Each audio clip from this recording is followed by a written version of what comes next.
Karenanya hati-hati, hindari semua syubhat. Syubhat menyamar-nyamar sementara hati ini sangat lemah. Berikutnya, waswas. Waswas ini juga tadi terkait dengan akidah, kemudian terkait juga dengan taharah. Sebagian orang was-was karena tidak punya ilmu. Baru masuk ke rumah, waduh, jangan-jangan ada kotoran di ini, jangan-jangan. Sehingga sebagian orang pasang keran di depan rumahnya. Setiap masuk rumah dia cuci dulu keran apa? Sampai ada kawan saya bilang, kita dulu was-was Ustaz, kalau ada anak main di luar, masukin jeding, keluar. Khawatir ada najis di sini, ada najis di sini. Was-was. Enggak punya ilmu. Sementara Nabi begitu sederhana. Nabi ajarkan, kalau kalian mau ke masjid, falyanzur, lihatlah kepada khufnya. Kalau ada najis, digosokkan di tanah. Baru masuk, selesai. Karena najis bisa dihilangkan dengan air, bisa juga dihilangkan dengan apa? Tanah. Para sahabiat dulu roknya panjang-panjang. Sampai minta izin kepada Nabi Rasulullah, yurkhina dhira'an. Ya Rasulullah, bagaimana kalau rok kami panjangkan sepanjang sehasta, yaitu sekitar 40 cm di bawah mata kaki. Tujuannya apa? Supaya la tankashifu aqdamuhunna, agar kaki-kaki kita tidak terlihat.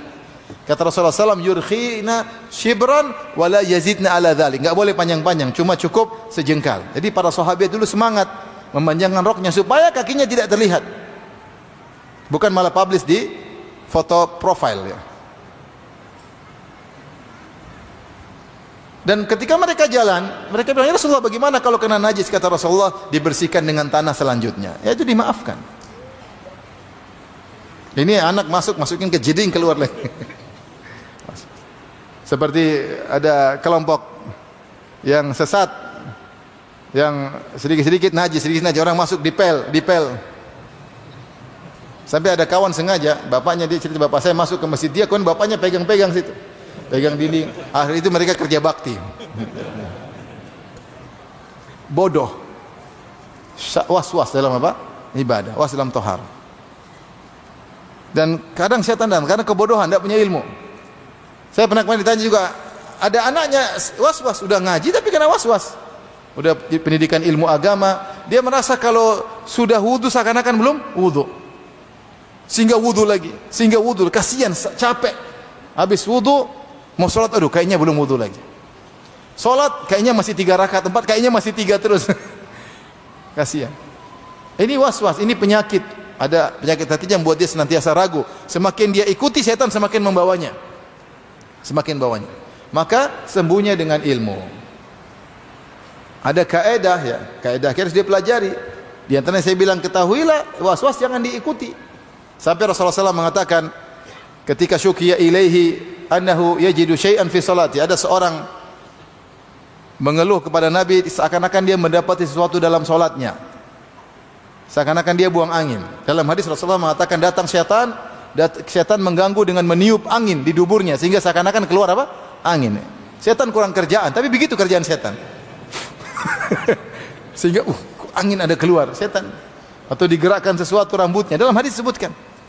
Kata Rasulullah SAW, la yansarif, jangan putuskan salat, lanjut aja. Meskipun ada perasaan, cuekin aja.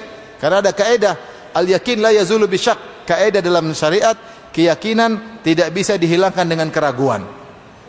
Kamu yakin kau sudah bersuci tadi, sementara kentut enggak, masih ragu, itu kentut ragu itu buang aja.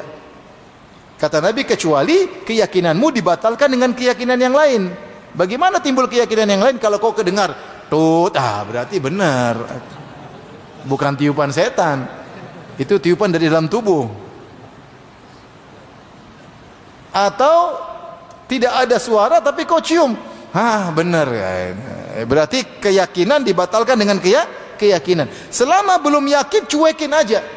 Taruhlah ternyata memang kau buang angin, sholatmu tetap sah karena kau ikut aturan. Ragu, kentut gak ya? Aduh, kentut gak ya?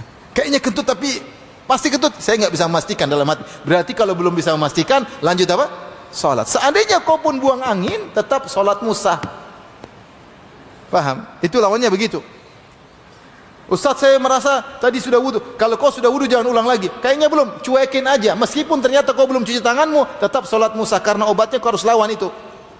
Itu namanya udzur syar'i. Seperti seorang yang mengalami salasilu arih, senantiasa buang angin, buang angin. Bagaimana? Sudah dia wudu, dia salat meskipun buang angin dimaafkan. Kenapa? Karena itu penyakit baginya. Salasilul baul, orang salat kemudian keluar setetes, 5 menit setetes lagi. Bagaimana caranya? Azan, dia wudu, salat meskipun menetes terus enggak ada masalah. Karena ada tujuan syariat. Engkau harus salat. Sementara ini uzur syar'i bagi kamu. Kalau kau ragu-ragu, kayaknya saya belum cuci tangan tadi. Itu kenapa basah? Nggak tahu juga kenapa basah. Kenapa? Kayaknya saya belum ini. Sampai wudu berulang-ulang, kasihan. Dan itu ada orang seperti itu. Caranya kau cuekin, jangan kau ikuti. Kalaupun ternyata kau belum berwudu, tetap salatmu apa? Sah. Jangan diikuti. Maksudnya ini terkadang penyakit hati harus dilawan dengan apa? Dengan ilmu.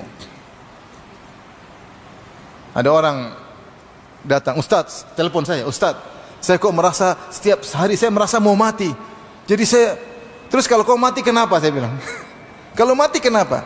Yang penting kau kan beribadah, sholat. Kalau mati ya sudah. Siap kita juga mati. Buktinya kan kau nggak mati-mati.